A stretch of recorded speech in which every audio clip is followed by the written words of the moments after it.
On the 12th of July 2019, Barcelona completed the transfer of 28-year-old Antoine Griezmann. The Frenchman's record of 21 goals and 10 assists in the 2018-2019 season for Atletico Madrid was more than enough to convince Barcelona to pay his mammoth €120 million release clause. Hello and welcome back to our channel Barça Matters, and in this episode we will discuss about the various comforts and discomforts that Barca have faced ever since they signed Griezmann, while also trying to answer a very important question: should Barca offload Antoine in this summer transfer window or not? So watch this video till the very end without skipping over any part to make sure you know everything about this transfer and the various pros and cons of it.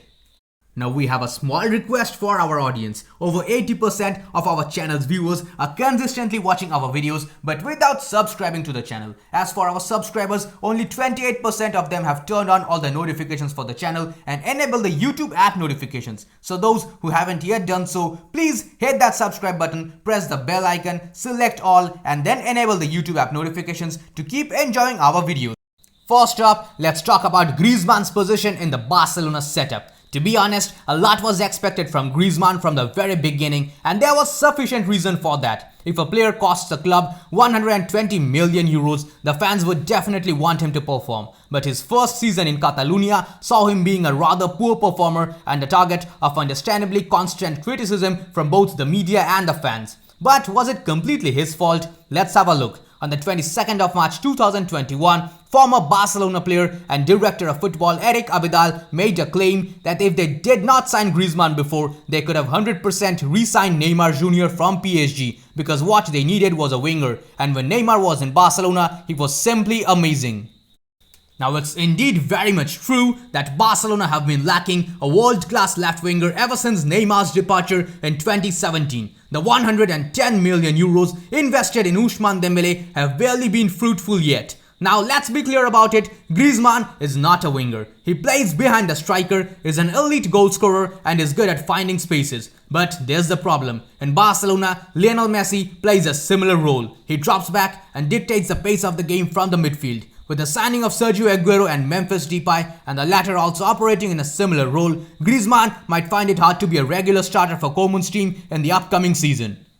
Very interestingly, on multiple occasions previously, Griezmann has publicly expressed his desire to get a free role with the ball, as he often does in the French national team. At the moment, I believe it's very clear that if Griezmann is off to a rusty start to the next season, like he had in the first 1.5 seasons at Barcelona, Depay, a player whose presence was specifically requested by Koeman, will easily replace him. Not to mention, the promising La Masia star and our favorite Ansu Fati's return from injury will add to Barcelona's attacking options, and that will make life a whole lot more difficult for Griezmann.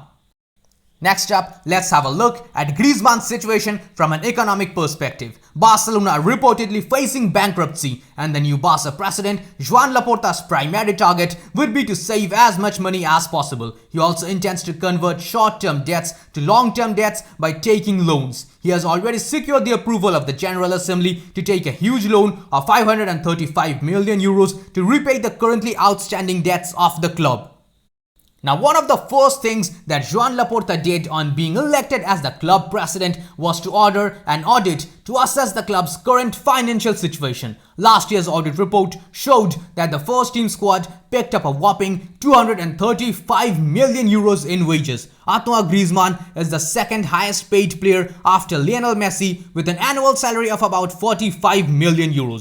Though he faced a goal drought at the start of the season, Griezmann ended the season on a high and is one of the leading goal contributors in 2021. Obviously, it's always difficult to get used to a new system, and we need to keep in mind that this man has endured 3 different managerial changes. When he came in 2019, Ernesto Valverde was in charge. Later on, Quique Setien came in for 7 to 8 months, and after his sacking, Ronald Koeman came in. So it's understandable that he took some time to get going and get settled at the club.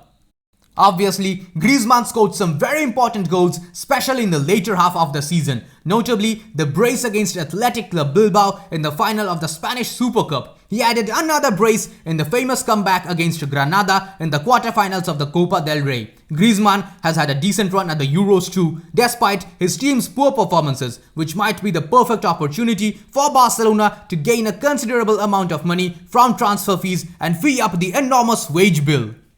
The cash raised from Griezmann's transfer could then be invested in a centre-back like Aymeric Laporta or Lisandro Martinez, the former just about to enter the peak of his powers and the latter a very young and bright future prospect. Now I'll be honest with you, I would not mind it if Griezmann is used to raise the funds to sign a centre-back. The defensive sector needs to be reinforced desperately at the club. Barcelona might also want to sign a left-back to have competition for Jordi Alba and possibly an experienced midfielder when they take on European clubs. All this can be fulfilled with the transfer of Griezmann, whose monetary value might supersede his sporting value, especially in a COVID-19 hit, non-inflated market. One must also keep in mind that he is already 30 years old and his monetary value would only decrease with increasing age. Now please Coolers, don't get me wrong, Griezmann is a fantastic player and his work rate and commitment to the badge are quite visible on the pitch. I'm a great admirer of his workload and his dedication. Even in the games where he did not contribute much in attack, he tracks back in defense and made some great clearances last season. But Barca need money and for that they will have to make some really tough decisions. Letting Griezmann go might just be the first and the most important of those. However, things might just be different if Griezmann agrees to a pay cut. At the moment, nothing is confirmed and everything indicates that he may just leave the club at the end of this summer transfer window. Finally, at the end of everything, we need to see this from a purely sporting point of view. As I've already mentioned, Griezmann had a very poor start to his life in Barcelona. And trust me, I'm being completely honest when I say I did not support this move from the very beginning. Antoine simply wasn't a player who could fit into Barcelona's way of playing. Expecting him to settle down and familiarize himself with the passing style of football straight away was not going to cut it.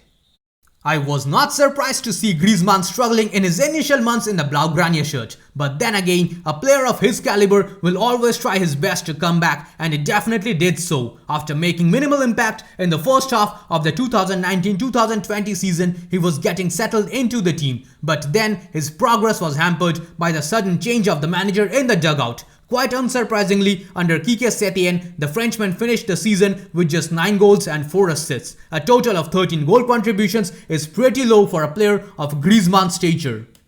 After the arrival of Ronald Koeman in the dugout, Griezmann's life would get easier, but initially he had to go through some really difficult times as well. In the first half of the 2020-2021 season, Antoine looked like a finished player, missing open goals and simple tap-ins, unable to create opportunities in the attacking third, barely being able even to perform. This man probably endured the worst spell of his career during that time. But Koeman kept his faith in the player and in the later half, especially after January 2021, the Frenchman turned things around completely for him.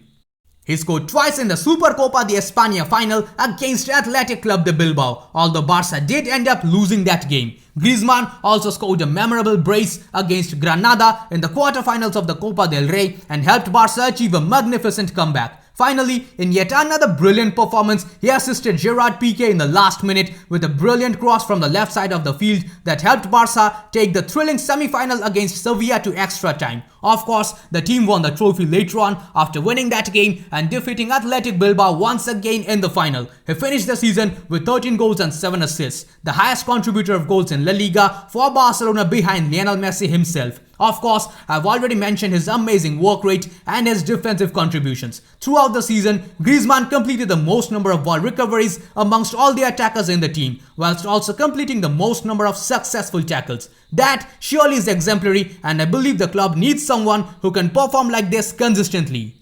That being said, and all the factors being considered, in the end, it is my opinion that unless Griezmann agrees to play for Barcelona at a heavily reduced salary, it would be wise to offload him while his market value is still high. Of course, Bartomeu did a terrible job, and purchasing him for 120 million euros was one of the stupidest things that he has ever done. However, Barca can still expect to recover a large chunk of that if they try to offload him right now. I mean, let's be honest. No one's going to pay anything over 50 to 60 million euros for a 30-year-old player, let alone 120 million euros. At least, that's what his current market value is, according to Transfer Market, who put his price at 56 million euros. So obviously, with Laporta in office, I'd say let's strike a deal with any interested parties and get him off the books. Now obviously this is my opinion and you guys can have a different view. So let me know what you think of this in the comments box below, and don't forget to subscribe to our channel and turn on the post notifications. That's all I have for you in this episode.